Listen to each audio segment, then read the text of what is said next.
If an imam in London says that, say, homosexuals are vermin and should be killed,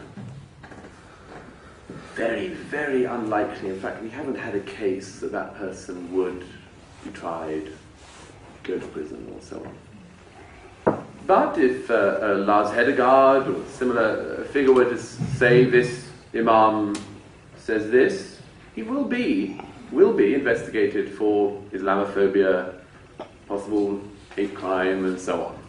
That is simply the direction in which it goes. Let me give you one legal example alone from recent years. The case of Geert Wilders with fitna.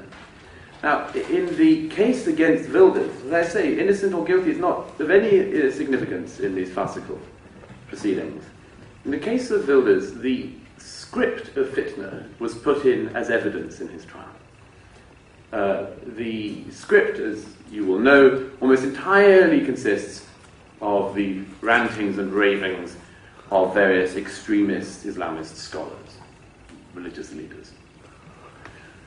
Among them is Sheikh Yusuf al-Qaradawi. Now, Geert Wilders can end up in court having to defend himself against charges of inciting violence by producing a film in which Qaradawi appears. But of Qaradawi himself, not a problem. Not only not a problem, but worse than that. When Yusuf al-Qaradawi came to London under the radical leftist mayor Ken Livingstone, he was literally received with a red carpet. Bowings and scrapings and your honourness and everything laid on. Now, how can it be possible that Geert Wilders can end up in a courtroom for quoting Qaradawi, but Qaradawi is received on a red carpet for being Qaradawi? These two things are not surely possible. This pastor managed to hold the world's press in the palm of his hand for weeks. And then you have major political figures making statements, secretaries of state. You have serious papers and broadcasters having, you open the paper in the morning, there'll be the look at the weather forecast and also, significant possibility of a Quran being burned in America today. The likelihood has risen from possible to serious that this nut job is going to do this. But of course, this is the problem. They are fighting last century's war 70 years too late, and expect to be congratulated for their political bravery in doing so. There's a very troubling group in Britain called Al-Mujahirun. They're a very, very radical Islamist group. They're forever making extremist statements. In Britain, we showed that they're connected to more terrorism cases of prosecutions in the UK than Al-Qaeda have been. They're a very, very radical, very extreme, very dangerous group. We successfully petitioned my organisation to get them made illegal a little while ago, and it's perfectly clear they were breaking the law.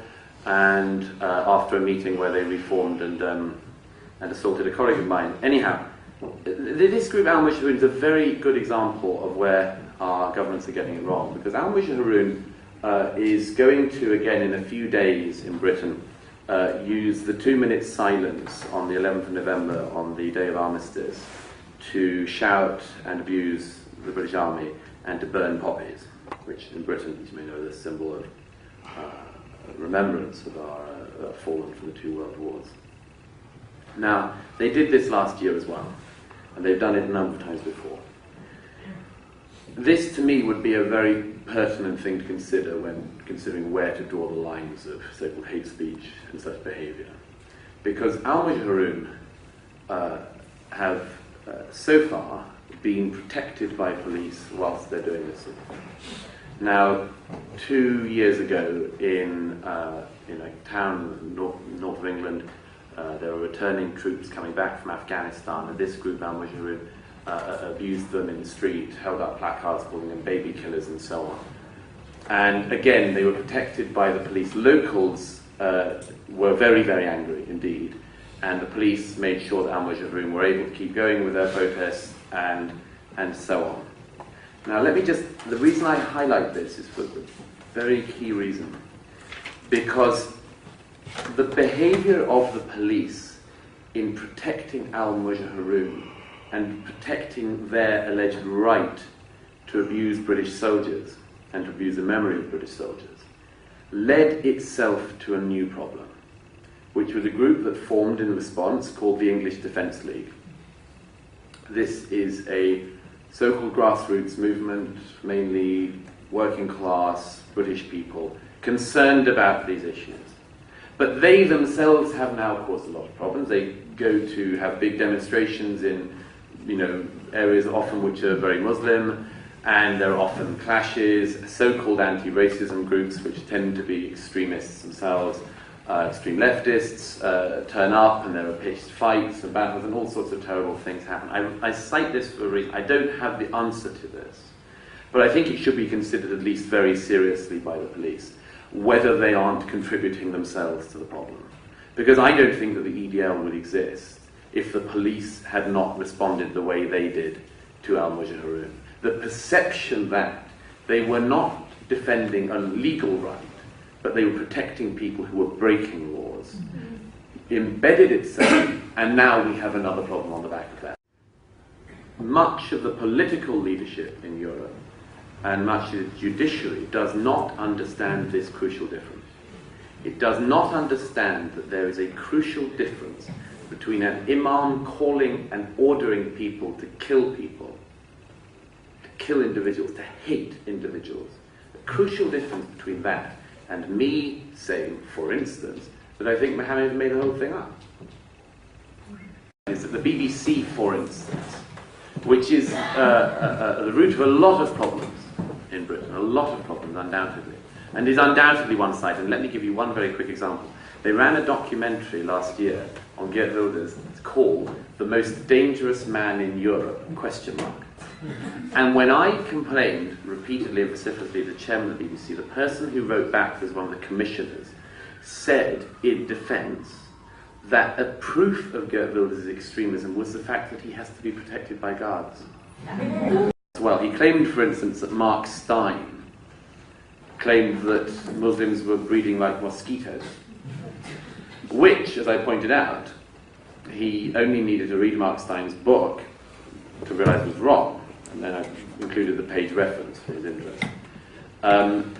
Because, of course, it was also laboriously proved, as it should never have had to have been in court in Canada, that the phrase in question was said by Mullah Krekar.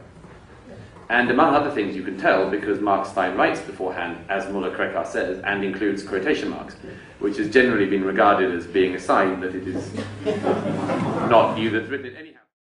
What is the situation among the artists and the actors and people like that in Great Britain today? I would just sum it up very briefly by saying that it is what it is everywhere, which is that everyone is scared, and they don't want to admit they're scared, because they all want to pat themselves on the back as being radical people who challenge society with difficult issues. So, for instance, David Hare, Sir David Hare, just received the first Harold Pinter Award for theatre, saying he spent his career rowing against the tide, challenging all the mainstream ideas of bullshit. David Hare has spent his life writing mainstream left-wing agitprop theatre.